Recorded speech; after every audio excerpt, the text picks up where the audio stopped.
É meu convidado neste Jornal 2 o Dr. Luís Martins, especialista em insolvências. Muito boa noite. Boa noite. Temos falado, ou já se fala há muito tempo, de falências. Insolvência é um termo novo, apesar de já não ser uma situação nova, que serve no fundo para tentar recuperar uma empresa de chegar à falência.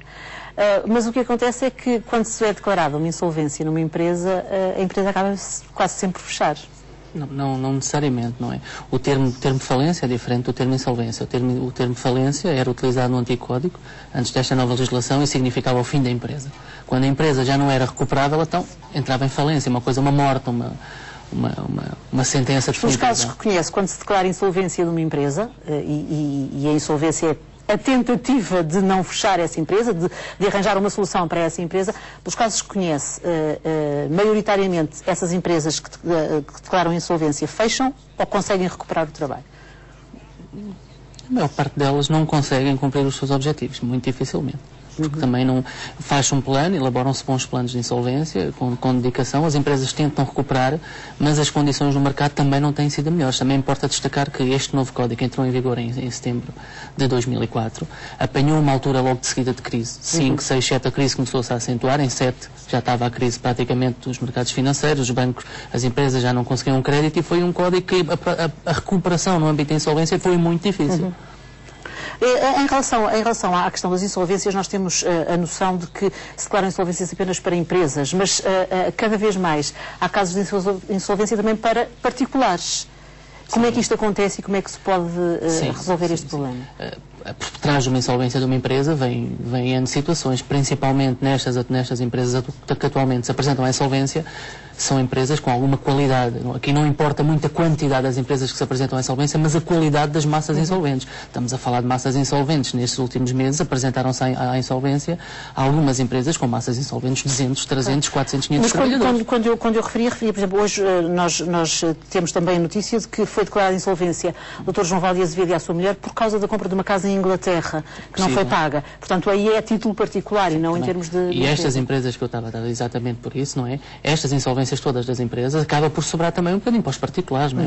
O desemprego aumenta, as condições, o crédito é cada vez mais difícil também para as pessoas. E a insolvência também para as pessoas singulares acaba por ser uma saída, tal como é para as empresas. Porque na insolvência beneficiam duas coisas. De um plano de pagamentos, é permitido que as pessoas singulares apresentem um plano de pagamentos aos credores, que certamente não conseguiam fazê-lo fora da insolvência, porque cada credor ia tentar negociar por si a sua taxa de juros, e na insolvência conseguem-no fazer, ou através da exoneração do passivo restante.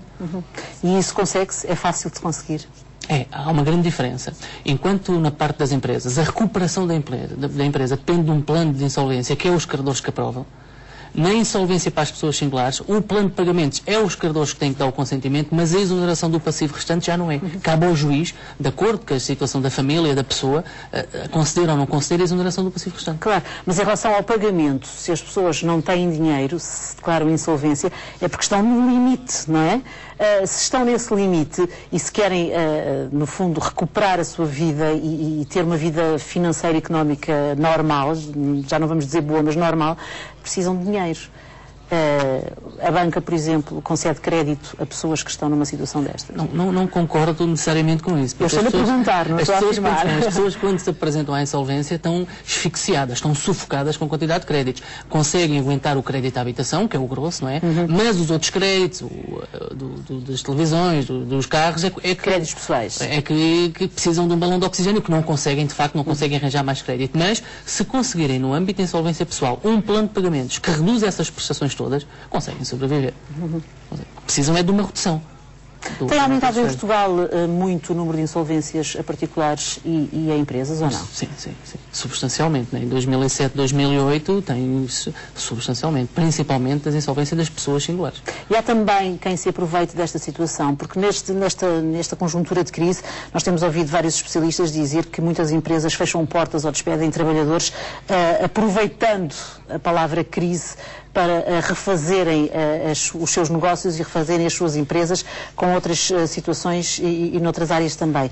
No caso das insolvências, há também esta questão e consegue-se detectar se a pessoa está mesmo com problemas e quer mesmo levar a vida para a frente ou não?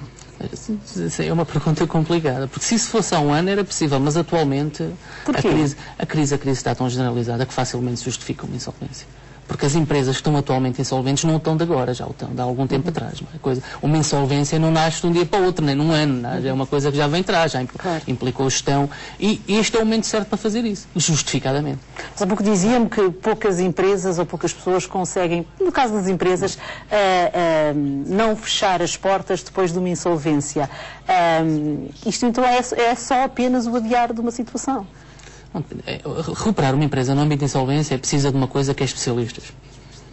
Um processo de insolvência precisa de tribunais especializados e, principalmente, quem trabalha no processo, advogados, principalmente a figura do administrador de insolvência, têm que ser pessoas com uma grande capacidade para recuperar uma empresa. Um exemplo de uma empresa como a Quimonda, destas empresas que ultimamente apresentaram isso, não é fácil um administrador de insolvência pegar uma empresa daquelas e recuperá-la. Não é fácil. Por vezes, o que se tenta fazer é um misto de gestão com os próprios devedores que se apresentam à insolvência porque conhecem o negócio e, juntamente com a supervisão do administrador de insolvência. Mas não é fácil recuperar uma empresa. E há especialistas em número suficiente e capazes em Portugal para, neste caso, acudir a estes problemas todos?